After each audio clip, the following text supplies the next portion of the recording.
You know, we all want what's best for our cats. Of course we do. But have you ever walked down the pet food aisle and just felt completely overwhelmed? All these bright bags and fancy labels, but what are we actually putting in their bowls? Are we giving them what they truly need to thrive? It leads to this really tough question, one that a lot of us are asking ourselves, especially when we hear about friends' cats or even our own developing things like kidney disease way too young. So, let's get right to it. Why are so many of our cats getting sick? Well, according to the veterinarians and researchers we're looking at today, the answer might be staring us right in the face. It's in their food bowl. The core of the problem is that we've kind of gotten it all wrong when it comes to their needs, and it's leading to a whole cascade of health issues. Okay, let's dive into the modern cat's dilemma.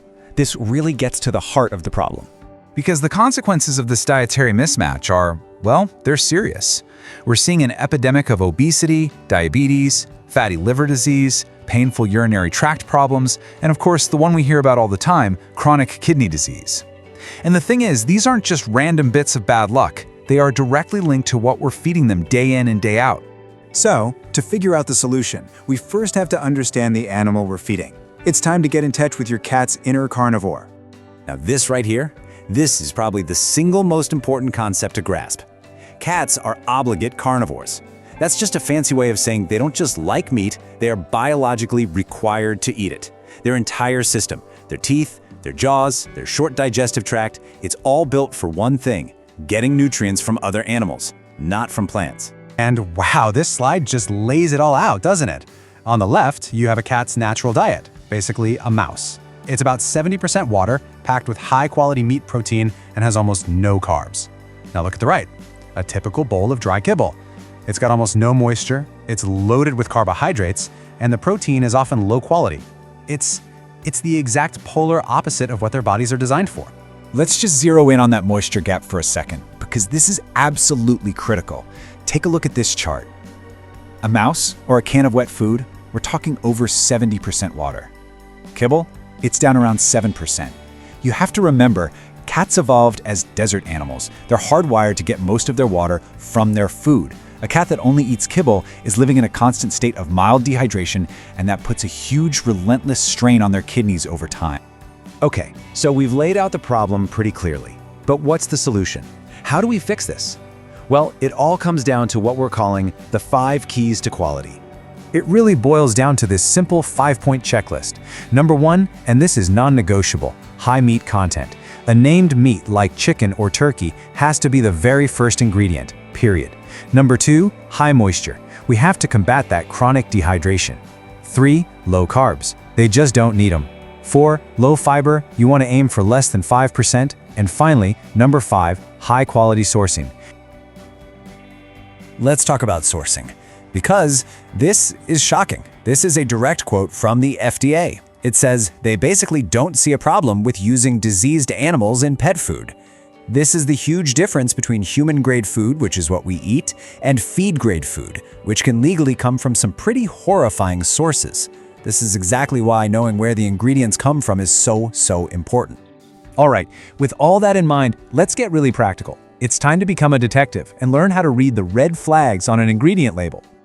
Okay, first up, all those starchy carbs and fillers. I'm talking about peas, lentils, corn, soy, potatoes, things you see in so many grain-free foods. Here's the deal. Cats have zero biological need for this stuff. They're cheap fillers that companies use to bump up the protein percentage on the bag, but they lead to obesity and put a ton of stress on your cat's pancreas. Next, you've got to watch out for poor quality proteins. Look for vague, sneaky words like meat and bone meal or animal digest.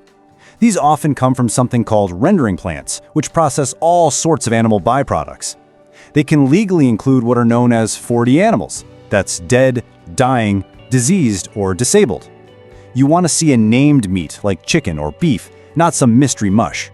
And finally, keep an eye out for these binders and preservatives. Things like carrageenan have been linked to inflammatory bowel disease.